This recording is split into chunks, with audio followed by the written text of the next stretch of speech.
dia, crianças! Tudo bem com vocês? Hoje nós vamos para mais uma aula dos juniores. Eu me chamo Paula Lima e a gente vai estar junto hoje estudando a lição 13, que é a descendência sendo formada e o direito da primogenitura.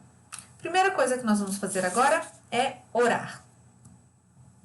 Senhor nosso Deus, nosso Pai, nós somos gratos ao Senhor por nos dar a oportunidade de mais uma vez estudarmos a Tua Palavra.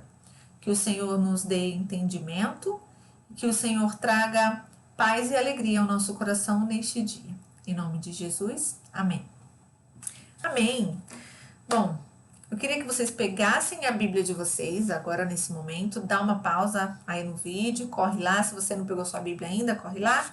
E se você já pegou, vamos abrir em Gênesis. Nós temos estudado nos últimos domingos o livro de Gênesis, né? As histórias que contém o livro de Gênesis.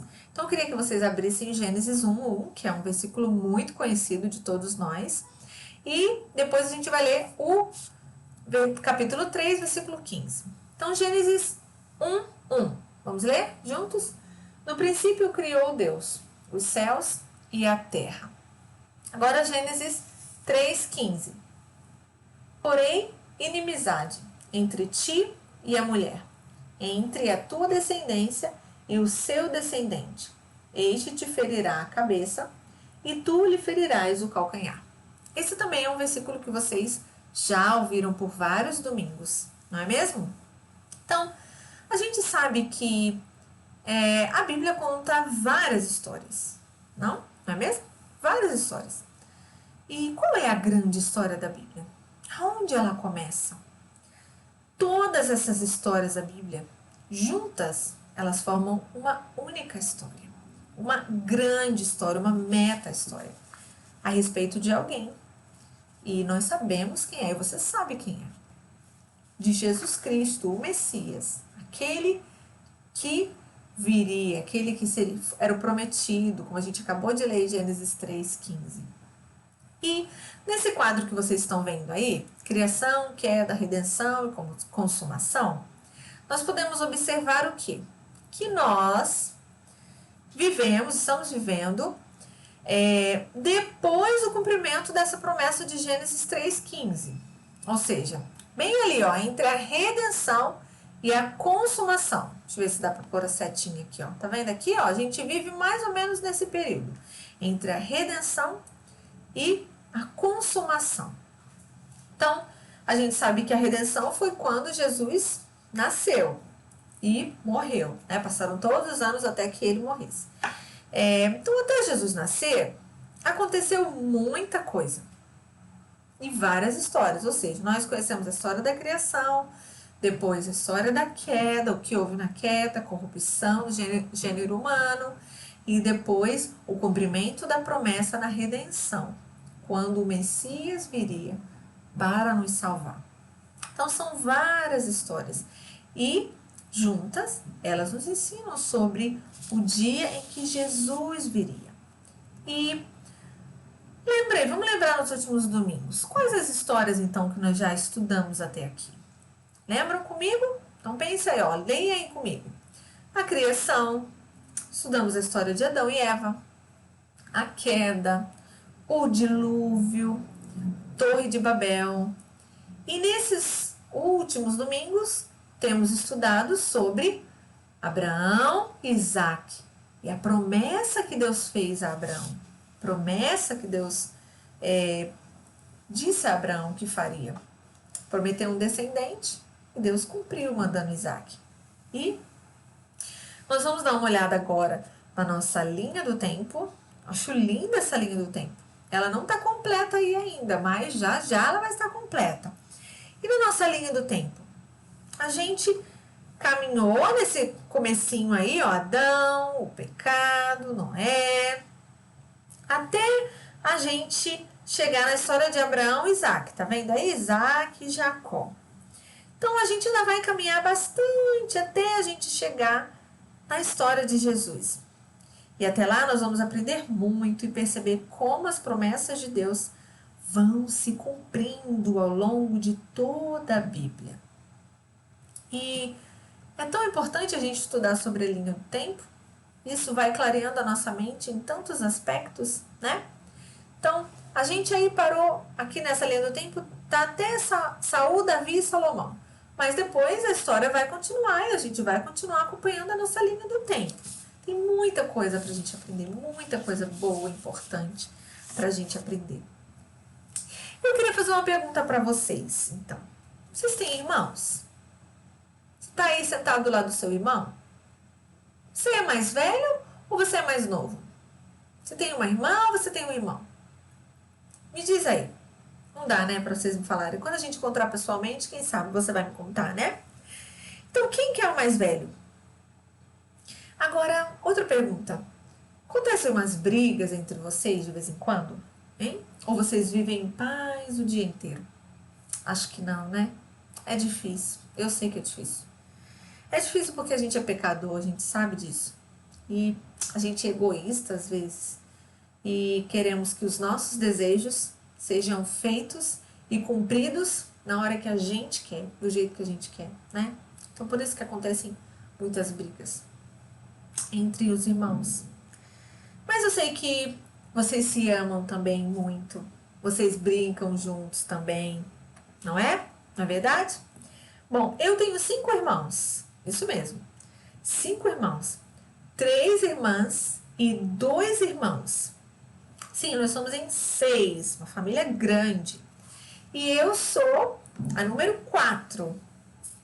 Tenho 3 irmãos mais velhos do que eu e tenho 2 irmãos mais novos do que eu. Ter irmãos é muito bom mesmo. É uma bênção. Mas os conflitos também são grandes, são numerosos. As brigas são grandes também. Porque existem muitas diferenças, né? Quando a família é muito grande.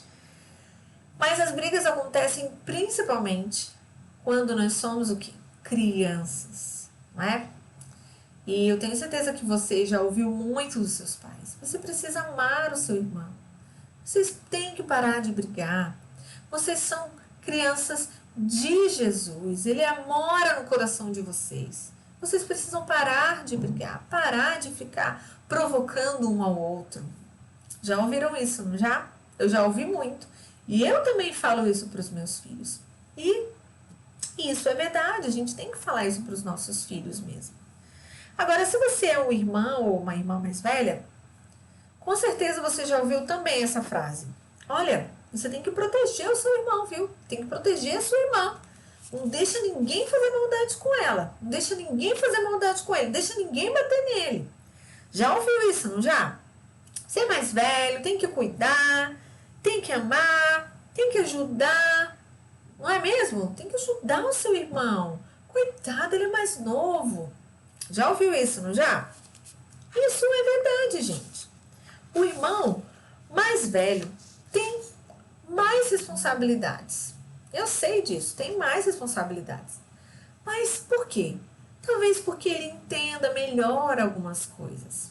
Talvez porque ele seja mais assim, vamos dizer, ele é mais responsável, né? Mais responsável, o mais velho. Então, essas coisas que você ouve do seu pai ou da sua mãe, você tem que parar para pensar nisso também. Que você precisa ajudar a olhar o seu irmão ou a sua irmã mais nova ou mais novo. E às vezes os mais novos não entendem tantas coisas como você entende. Por isso você pode ajudar servindo o seu irmão, ensinando coisas boas e importantes a ele, né? A eles. Então, hoje a gente vai falar sobre irmãos, sobre 2 irmãos. Sobre 2 irmãos. Vamos ver já quem são esses 2 irmãos. Mas antes disso, você está com a sua Bíblia aí, né? Então vamos abrir em Gênesis 25. Vamos ler do versículo 21 ao 23. E aí você deixa a sua Bíblia aberta, porque a gente vai ler vários versículos em Gênesis. Tá bom? Combinado? Então, nós vamos ler Gênesis 25, 21 a 23. Deixa eu pegar aqui a minha Bíblia. Ok.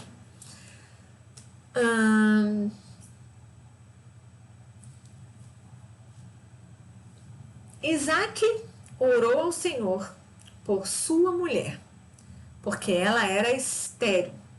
E o Senhor lhe ouviu as orações. E Rebeca, sua mulher, concebeu. Os filhos lutavam no ventre dela. E então disse: se é assim, por que vivo eu? E consultou ao Senhor. Então, durante as últimas semanas, nós temos ouvido sobre Abraão, certo? Sobre a promessa que Deus fez a ele, sobre a prova que Abraão enfrentou ao levar o seu filho para o sacrifício. Foi difícil ouvir essa história, não foi mesmo? E hoje nós vamos falar então sobre o que aconteceu depois disso e como Deus está agindo, cumprindo a sua promessa. Nesse momento da história, Abraão então manda o seu servo, um dos seus servos, buscar uma esposa para Isaac. Funcionava mais ou menos assim naquela época.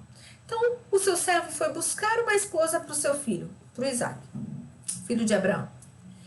Rebeca, então, essa aí que está na imagem, Rebeca é a mulher escolhida por Deus para Isaac. E então eles se casam. Porém, a Bíblia nos conta uma coisa muito importante. Assim como Sara, a mãe de Isaac, né? Rebeca também era estéril, como a gente acabou de ler no versículo. Ou seja, ela não podia ter filhos. E mais uma vez a gente pode pensar, mas espera aí, como Abraão seria pai de uma grande nação se a nora dele, né, na verdade a nora dele não podia ter filhos? Como Deus iria providenciar um descendente para Isaac? Como que isso ia acontecer? A gente vê a resposta no versículo 21, vamos ler de novo?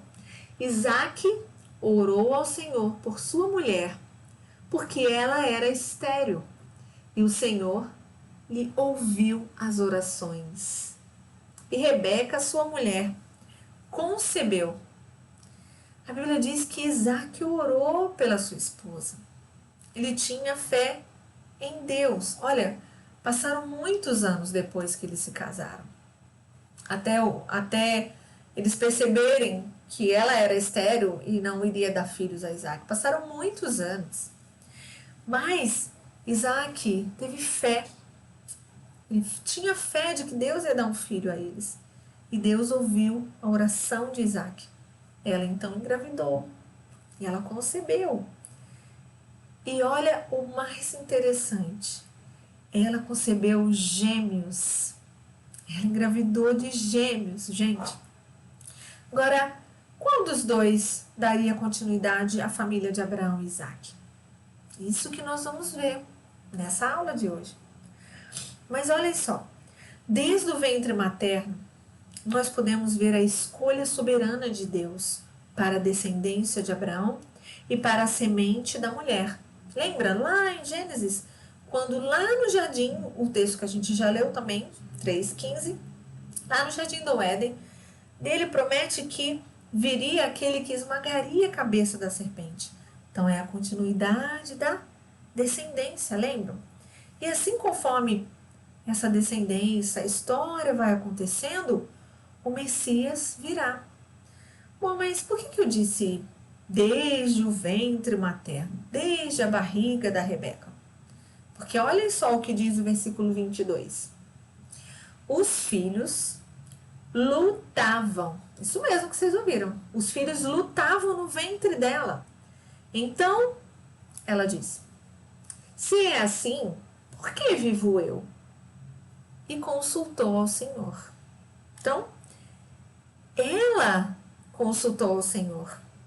Ela não sabia que estava grávida de gêmeos, mas provavelmente ela devia sentir muita dor. O balanço dentro da barriga dela ali, sentindo na costela dela, lá nos órgãos dela, o balanço que ela devia sentir ali, devia doer muito na barriga dela. Isso devia ser muito desconfortável, muito dolorido. E ela então consulta ao Senhor. E Deus responde a Rebeca. Vamos ler o versículo 23. Respondeu-lhe o Senhor: 2 nações há no teu ventre, 2 povos nascidos de ti se dividirão. Um povo será mais forte que o outro, e o mais velho servirá ao mais moço. Olha o que Deus respondeu a Rebeca. Então, quando nascem gêmeos, eu sei que vocês sabem disso, né? Um bebê vai sair de cada vez. Não pode sair os dois juntos. Um vai sair de cada vez. E o que nasce primeiro, ele é o mais velho. No caso da Rebeca, Deus já havia falado para ela que o mais novo seria mais importante que o mais velho. Vamos ler então os próximos versículos, 24, 25 e o 26. E você deixa aí a sua Bíblia aberta, combinado? Então vamos lá. 24, 25 e 26. Cumpridos os dias para que desse a luz, eis que se achavam gêmeos no seu ventre. Saiu o primeiro, ruivo, era vermelho o cabelo dele, todo revestido de pelo, todo revestido, devia ser muito peludo mesmo, todo revestido de pelo. Por isso lhe chamaram Esaú.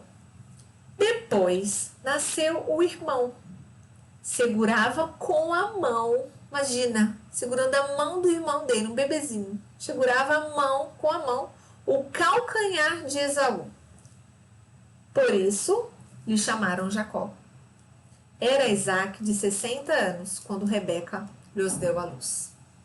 Então, Isaac, Esaú e Jacó eram o nome dos gêmeos de Isaac e Rebeca. Então vamos lá. Nos versículos adiante, a gente consegue perceber mais características sobre esses dois irmãos. Versículo 27 e o 28. Então vamos ler o 27 e 28. Tá bom. Cresceram os meninos. Esaú saiu um perito caçador, homem do campo. Jacó, porém, homem pacato, habitava em tendas. Isaac amava Jacó, porque se saboreava de sua caça. Rebeca, porém, Isaac amava a Esaú. Falei errado, desculpem. Porque se saboreava de sua caça. Rebeca, porém, amava a Jacó. Tinha Jacó. Eu falei que era pra gente ler até o 28. O 27 e 28, exatamente. Então, não vamos ler ainda o 29, não. Vamos esperar mais um pouquinho. Então, nesses tempos de Abraão e Isaac, ser o filho mais velho era muito diferente. Ele era responsável por todos os seus irmãos. Então, Esaú era importante para ele ser o filho mais velho, tá? O filho mais velho, ele tinha o direito de receber uma herança maior do que os outros, tá bom? Então, vamos continuar agora, nós vamos continuar lendo. Do 29 ao 34, então, acompanha aí comigo. Tinha Jacó feito um cozinhado, quando esmorecido, sabe o que é esmorecido? Assim, ó, ai, meu Deus, tava passando mal, esmorecido, veio do campo Esaú, o Esaú que estava esmorecido, viu, gente? E lhe disse: peço-te que me deixes comer um pouco desse cozinhado vermelho, pois estou esmorecido. Daí chamar-se Edom. Disse Jacó: vende-me primeiro o teu direito de primogenitura. Ele respondeu: estou a ponto de morrer. De que me aproveitará o direito de primogenitura? Então disse Jacó: jura-me primeiro. Ele jurou e vendeu o seu direito de primogenitura a Jacó. Deu, pois, Jacó a Esaú pão e o cozinhado de lentilhas. Ele comeu, bebeu, levantou-se e saiu. Assim, desprezou Esaú o seu direito de primogenitura.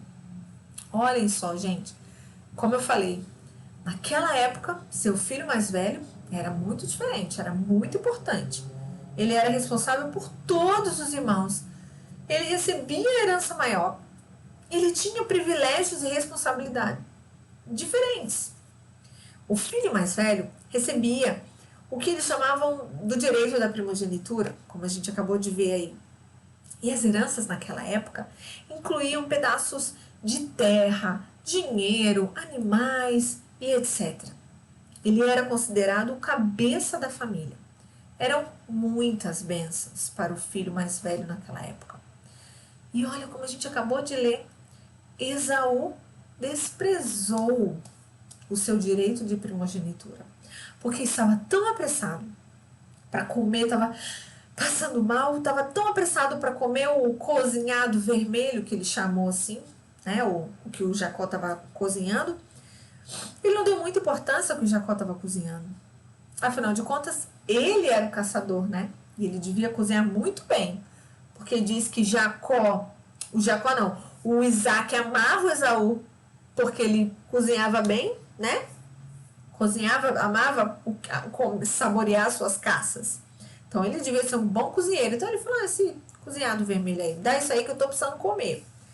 Jacó, ao mesmo tempo, astuto, na esperteza, tratou logo de pedir algo muito importante em troca da comida.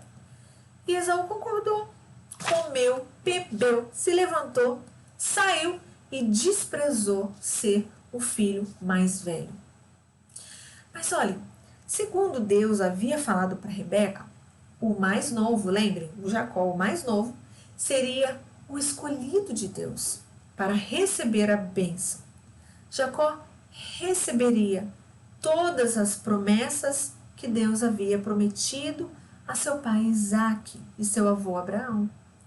O mais velho serviria ao mais moço, ou seja, Esaú serviria ao mais novo, que era o Jacó. Mas pergunto a vocês, será que Deus escolheu Jacó porque ele era o mais bonzinho? Porque ele era mais bonzinho que Esaú, será? Claro que não. Deus os escolheu na barriga de Rebeca ainda. Eles não tinham nem nascido para saber quem era o mais bonzinho, quem ia ser o mais quietinho. Não, eles não tinham nem nascido. E a gente pode conferir isso agora em outro texto. Volta lá na sua Bíblia. Romanos, capítulo 9, versículo 11. Lá no Novo Testamento. Vai lá em Romanos 9, versículo 11. E ainda não eram os gêmeos nascidos, nem tinham praticado o bem ou o mal, para que o propósito de Deus quanto à eleição prevalecesse. Não por obras, mas por aquele que chama. Jacó foi escolhido ainda na barriga de Rebeca. E isso foi dito a Rebeca, que o mais velho serviria ao mais novo. Só que ela não sabia quando nem como isso aconteceria. Ela não sabia. Eles eram diferentes, sim, eles eram diferentes, mas ela não sabia como isso iria acontecer.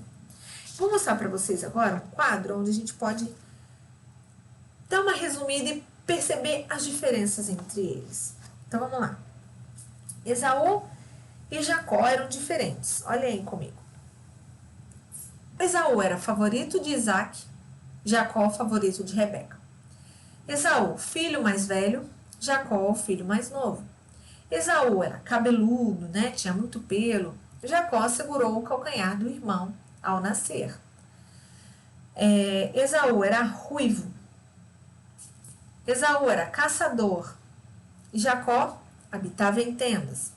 Esaú, faminto. Jacó, pacato. Esaú vendeu seu direito de primogenitura. E Jacó comprou o direito de primogenitura, de Esaú. Bom, muita coisa ainda vai acontecer na vida desses dois irmãos. Vocês vão aprender outras coisas ainda nos próximos domingos. Eu não posso ficar dando um spoiler aqui, né, do que vai acontecer. Mas eu quero que vocês fiquem bem atentos, não percam nenhuma aula para que vocês entendam o que aconteceu com Jacó e com Esaú. Muita coisa importante a gente vai aprender nas próximas aulas, tá bom? Então vamos finalizar a nossa aula aplicando um pouco, ou pensando um pouco na gente ou o que a gente pode aprender com tudo isso. Eu vou ler com vocês esse slide. Você é da família de Deus? Você acha que isso aconteceu porque você é bonzinho? Acho que não, né? Isso se chama graça de Deus. Nós vemos claramente que a salvação não tem o seu início naquilo que nós oferecemos a Deus. Portanto, nós devemos ser gratos a Ele pela nossa salvação. A escolha de Jacó, assim como a de Abraão, não ocorre por aquilo que eles pudessem ter feito, mas pela soberana graça de Deus. Conforme a gente lê lá em Romanos 9, de 11 a 16. Vamos ler comigo? Agora vamos ler o versículo 12, que 11 a gente já leu. Já fora dito a ela, o mais velho será servo do mais moço. Como está escrito, amei Jacó, porém me aborreci de Esaú. Que diremos, pois? A injustiça da parte de Deus? De modo nenhum, pois ele diz a Moisés, terei misericórdia de quem me aprouver ter misericórdia, e compadecer-me-ei de quem me aprouver ter compaixão.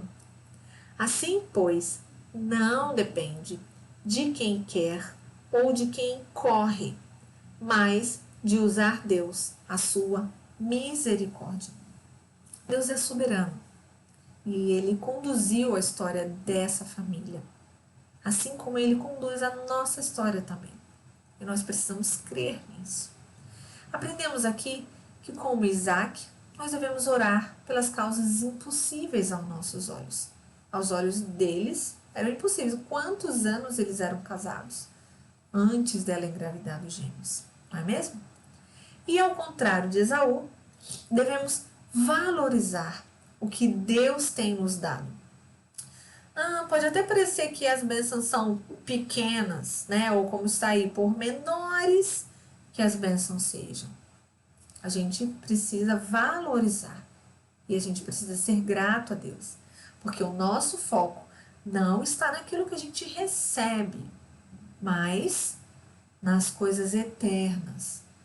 Porque as que a gente recebe aqui, elas são passageiras, mas aquelas eternas serão eternas. Sejamos gratos também por Deus ter nos escolhido e para que nós cumpramos a nossa tarefa de abençoar outras pessoas, ajudando pessoas, demonstrando amor por elas e também, em especial, falando de Jesus para elas. Então essa foi a nossa aula de hoje. Que Deus abençoe muito a sua vida. Que Ele abençoe muito a sua família. E se você e sua família tem alguém por quem você tem pedido, tem orado a Deus para transformar o coração, faça como Isaac. Ore e peça a Deus que transforme a vida dessa pessoa. Tá bom? Vamos orar e agradecer a Deus pela nossa aula de hoje, por nossa aula de hoje. Senhor Deus, muito obrigada pela oportunidade de lermos a Tua Palavra e de aprendermos mais, ó Deus, sobre a Tua soberania, sobre a Tua provisão e sobre saber, ó Deus, que o Senhor é um Deus que cumpre as Suas promessas. E o Senhor cumpriu as Suas promessas a Abraão.